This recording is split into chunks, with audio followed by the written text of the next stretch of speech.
Welcome, friends and fellow collectors. I don't know about you, but I'm really excited for this model in particular.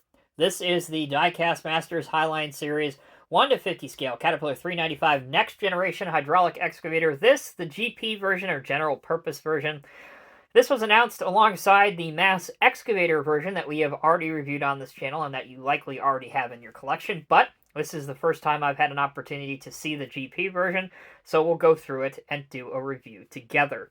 Again, for reference, item number 85709. If you want to see a review of the ME version, there will be a link right here, and I'll also include that same link at the end of this video.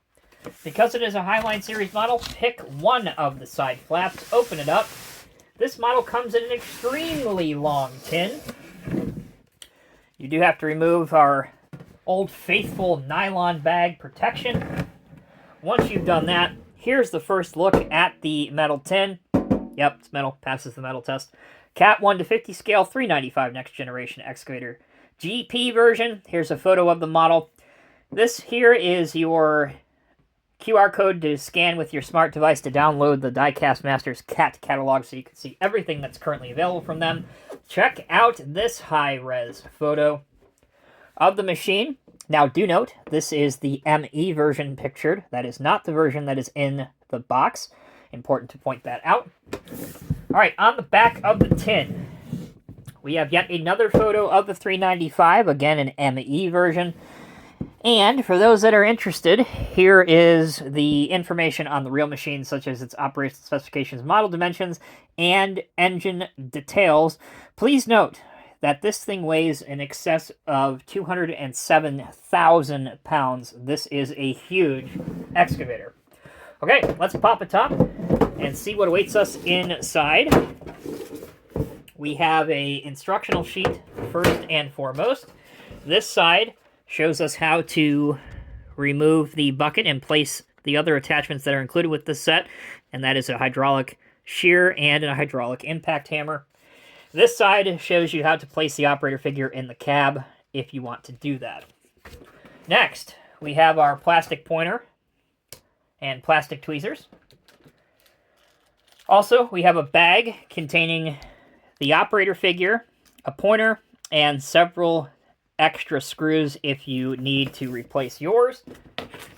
Finally, we remove the top piece of black foam rubber, and we see our excavator sitting very cozy inside. But first, we have to take out our other attachments. So here's the H215 hydraulic impact hammer. Here's a good look at it.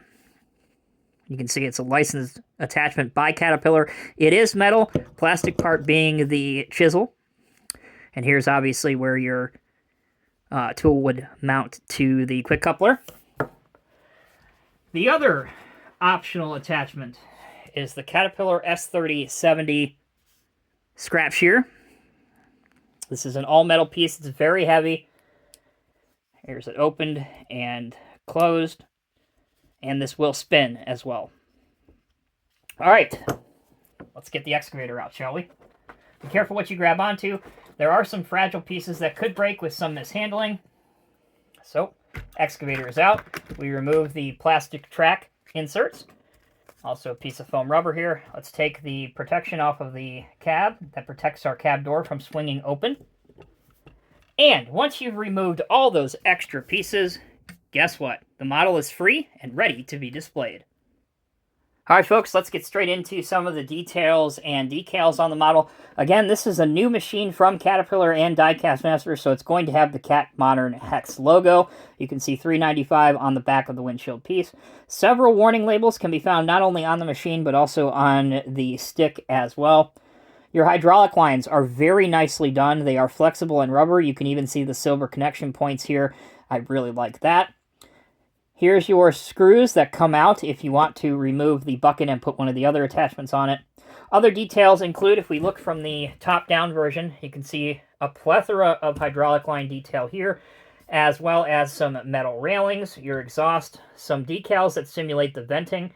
You can see the black paint that highlights the bolts on top, which looks quite excellent. That's extraordinary, actually, and looks really good in person. Here is your opening engine hatch, which You can see down inside and see a little bit of the detail there. There are several other opening doors, which I will get to here in just a little bit. Here's the large counterweight with the Cat Modern Hex logo, as well as some reflectors. This side has more opening panels and doors. You can see the simulated vent decaling there, which again looks exceptional. Almost looks like they are perforated through, but they are not. More hand and grab rails that are metal and to scale, especially this one that looks particularly good.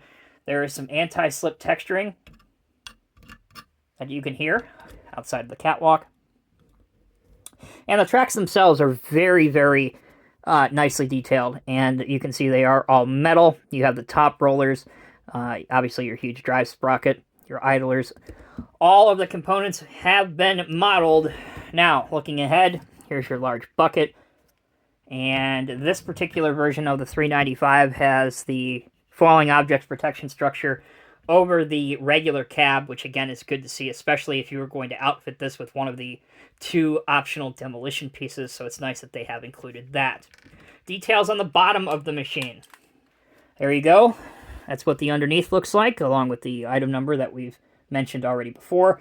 This does allow you to get a good look at the segmented tracks and the bolt detailing that's on them, as well as the detail that's on the 6-tooth large digging bucket.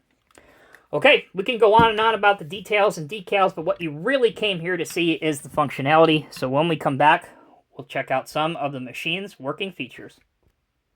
Thank you for sticking with me, everyone. Right now I have all of the opening panels opened on this model. So we have one here, and we'll kind of close them as we go along. We have the operator's cab door, which you can close. You have this opening panel. That closes as well. Here's your main one on at least this side, which has quite a good amount of detail inside. Here's that closed. The top one you've already seen, so we'll close that. Moving along to the right-hand side of the machine. Now, you'll note the large vents there, which are painted in silver with some black highlights. And that is what is behind the 2 large doors on the right-hand side. Other functions include your standard excavator functions like moving tracks. They will roll freely in either direction, and they will roll really well if you have a surface that isn't smooth like this, but rather has some friction on it. You can also rotate it 360 degrees. Now, onto the main boom, stick, and bucket functionality. Obviously, this pose is mimicking a parked pose.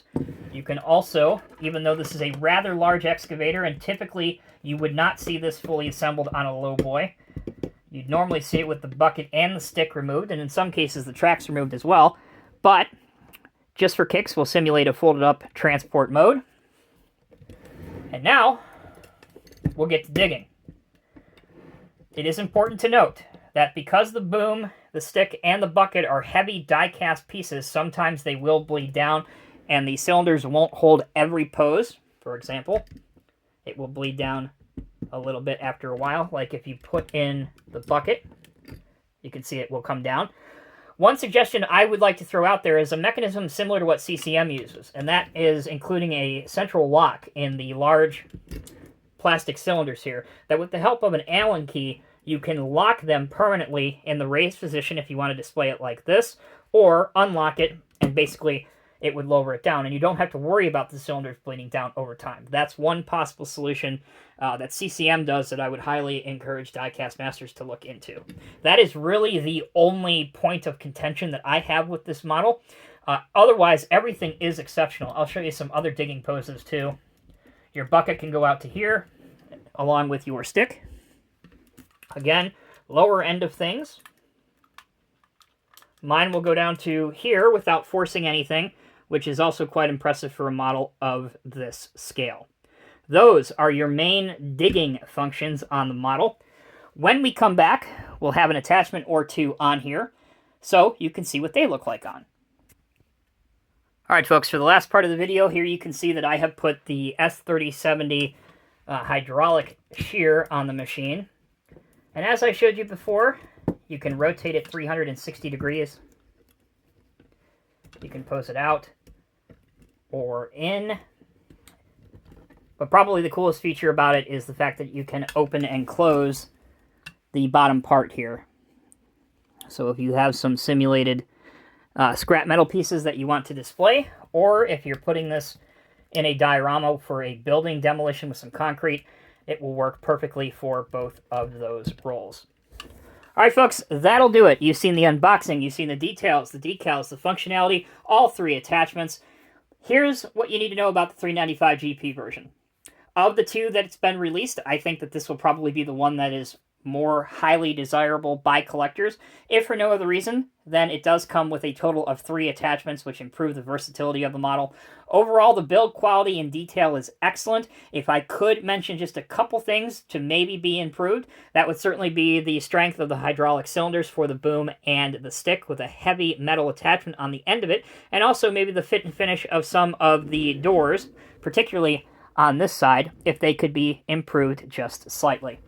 That'll do it. Thank you so much for watching. Take a look at your screen right now for a review of the 395 ME version. Please, if you liked this video and or found it insightful, please let me know in the comment section below. Take care, be well, guys. I'll see you in the next review.